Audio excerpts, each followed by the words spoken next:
2007 was just like any other year. Kenyans went to the poll. They wanted to decide the way this country, our beloved motherland, was supposed to go.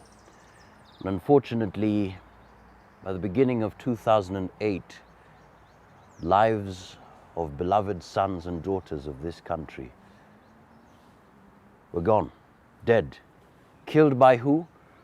Fellow countrymen and women. 2 years now to the day where we will celebrate 10 years after the post-election violence. A lot is happening at the moment. Of course, we started with the list that was given to the first International Criminal Court prosecutor, Luis Moreno Ocampo, and currently it is one lady, Fatu Bensouda, who is handling the case. So far, the number of those who were in that list, of those who are direct or indirect perpetrators, has dropped. But the question is, what is the way forward? How did it all begin? And what are the solutions that we can provide so that we see this country move on as one indivisible nation? This is Friday with Mr.B, and we're talking to this one man who is a journalist of over 30 years, has seen it all, has done it, and he's not stopping at anything, and he's saying, I'm still here to make a difference in this country. Mr. Bidan Bohua, good to see you. Nice to see you, Absolutely. Johnson.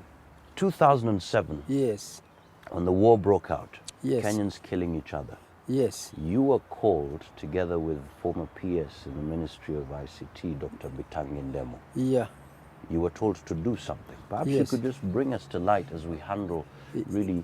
Yeah, yes, I remember situation. vividly. I was at the airport taking my family for holiday in South Coast, at South Coast. So 2000, it was very calm. Yeah, it nothing- was. no problem. It was calm, you know. But something had happened. Suddenly, people are killing each other. And the country is boiling. And so, Bitage calls me and says, hey, we are required back,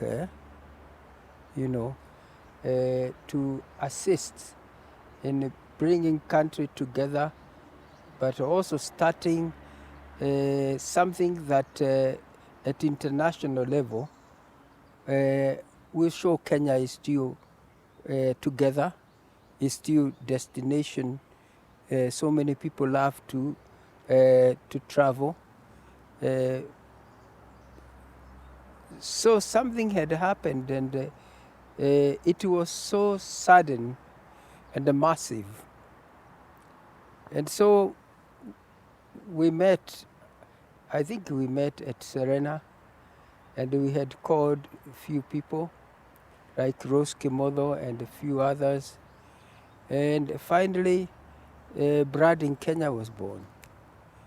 Its attempt to, one of its goals is to create a Kenya, to try to help create Kenya as a brand where people of diversity, ethnically and culturally, can come together and celebrate that as a unique characteristic God has bestowed upon our nation.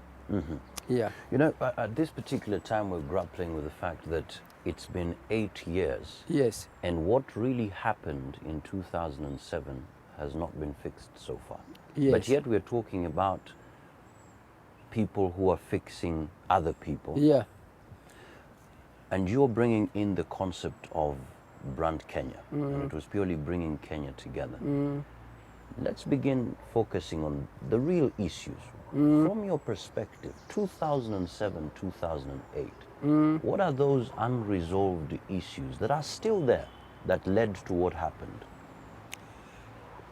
First of all, Kenyans have very few issues. to sort between themselves. They are just like you, a Taita, and I'm a Kikuyu. And we are friends, and we work together.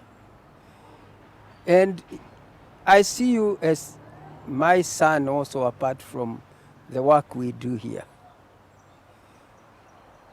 Where I live, we have a number of tribes, including my own, and the family we are closest is family of Dr. Sam Oteng, is a Luo.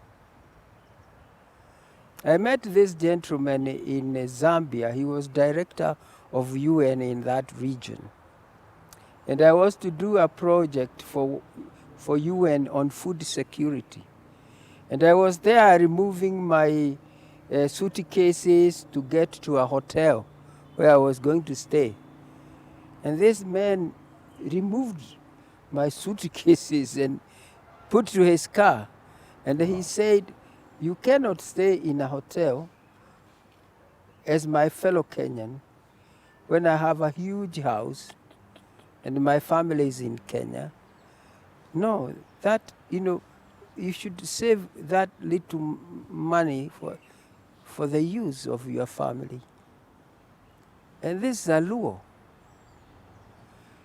The point I'm making is that the Kenyans, as Kenyans, they don't have issues, I can tell you. What happens, Johnson, is that leaders, political leaders, have been the major problem in this country. They have kind of a parochial agenda. First, they don't believe they can be voted by Kenyans, and so they start to tell people in their place that we are threatened by this other, yeah? So you guys rally behind me. Now, they whip ethnicity as a tool for mobilization and galvanizing people. Mr. B, what I'm trying to grapple with Yes. is, in as much as there is a leader who is saying, let's gang up together, it's not even an individual but a community that is against us, so we need to also gang up against them.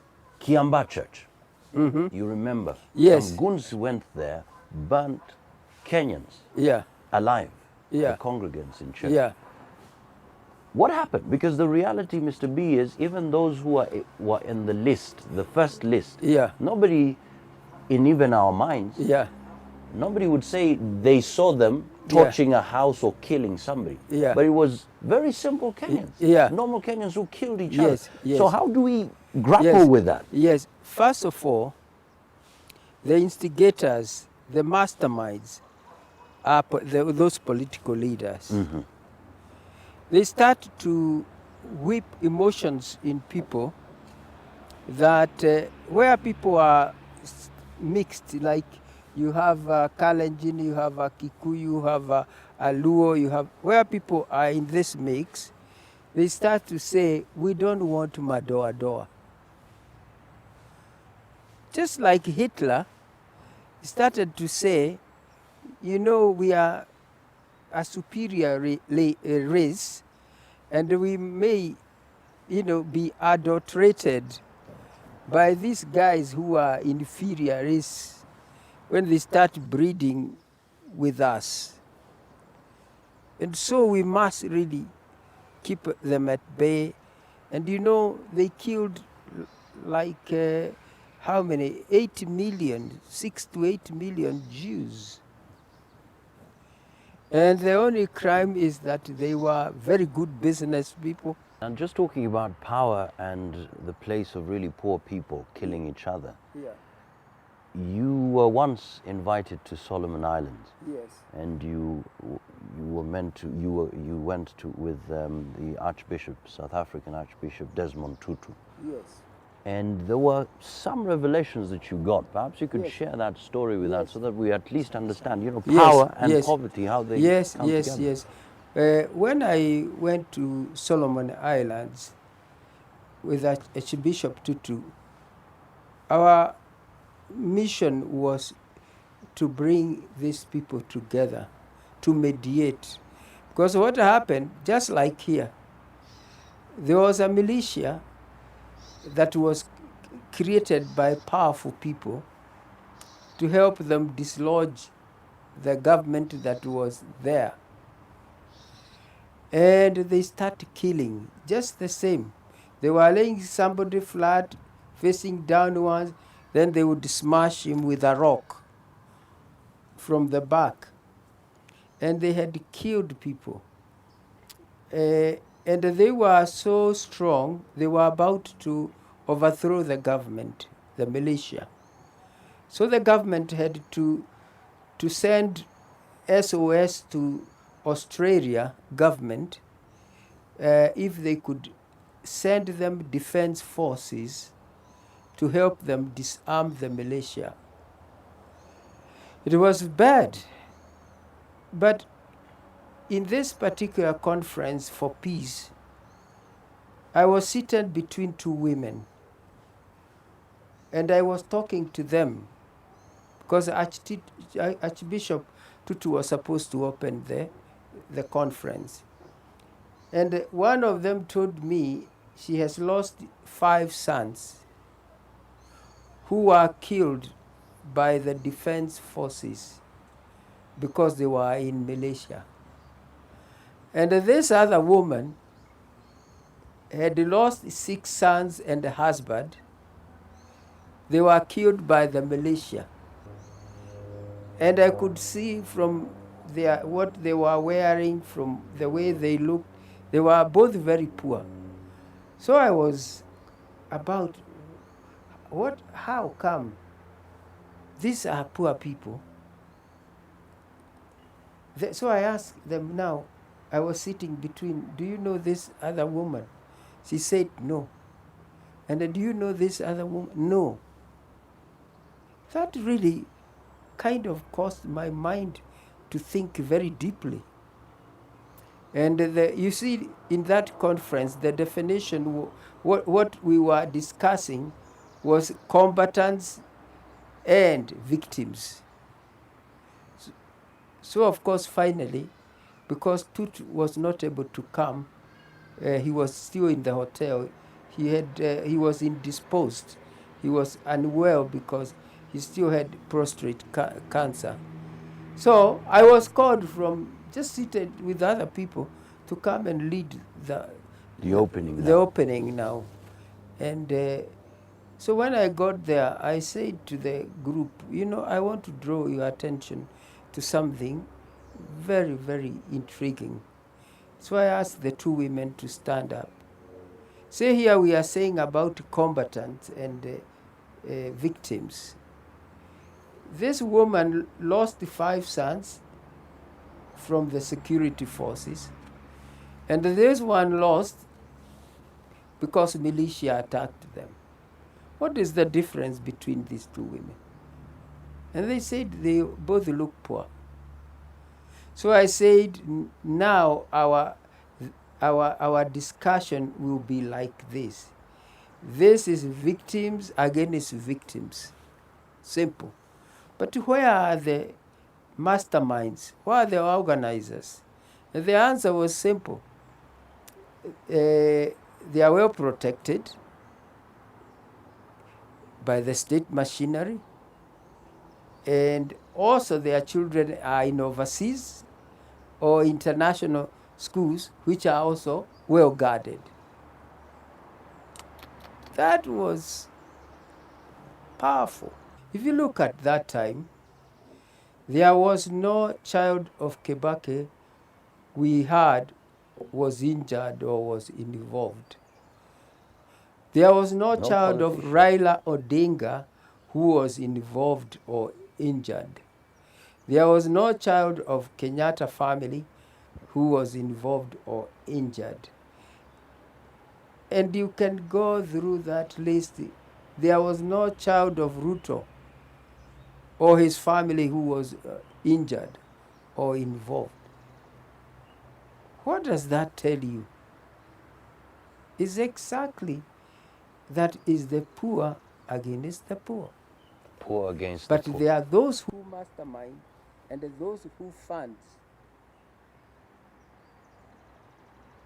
Right, right. It's very clear. So we need to make a distinction. Now, when we come back, we want to look at what is currently happening, because there is all this, who fixed who. And now even the African Union is coming in to say, you know what, we want to join the fray and say, ICC, no, you're not even in favor with African leaders. You're actually sort of a tool to be used against African countries. We want to look at that, and even finally, how can we move forward now that we are even talking about 2017 and the issues of tribalism, negative ethnicity are still being mentioned and still stand as a problem. When we come back here on Friday with Mr. B.